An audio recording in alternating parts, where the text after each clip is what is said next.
Now, I suspended my disbelief, Liam, and I saw the virtues of, and the playing Lingard, for example, encouraging Trippier to get forward, and you should never suspend your disbelief. If you believe something, you should go with it. If you're doing the job as an analyst, I'd give myself a B- for my month's work.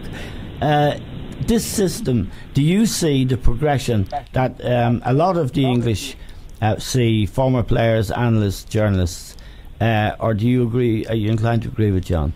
No, I agree wholeheartedly with John. Yeah, so do I. So do I. Now it's a bit late in the day. Well, I think, to be fair to Southgate, he didn't have a midfield player. You know, he didn't have there is no real midfield player in England, is there? No, and John made a point early in the tournament in his column in the Herald that there was a guy he could have brought, and who you'd know very well, Jack Wilshere, someone of that ilk. Well, I think the problem with Jack is that, you know, he's not reliable fitness-wise. You know, the lad has had some dreadful injuries, and it has affected the way he plays his football, you know.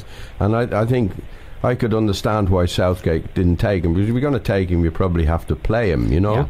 And it's not reliable at the time. Jack's just moved to West Ham, so I wish him well, and I hope he has an injury-free time and he can really show what he can do. But I think Southgate came up with this system because he didn't have that midfield player to orchestrate things. So he supplemented the midfield with the two wing backs coming on.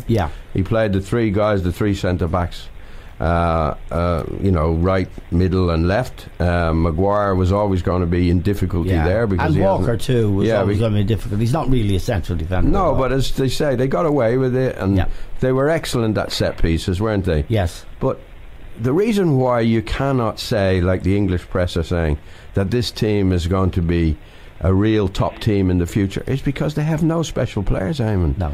To be a special team, you need special players, and they have no special players. And we've talked about Harry Kane before. If he's not scoring goals, I don't think he's a special player. You know, he has to be finding the net, because otherwise he doesn't do too much. And John was right. He looked lifeless the other night, and he couldn't bring people into it. He couldn't hold on to the ball. But I think he's limited in his ability, and he needs to be scoring goals. With someone like Messi, if he doesn't score goals, he can still win the match himself. Yes.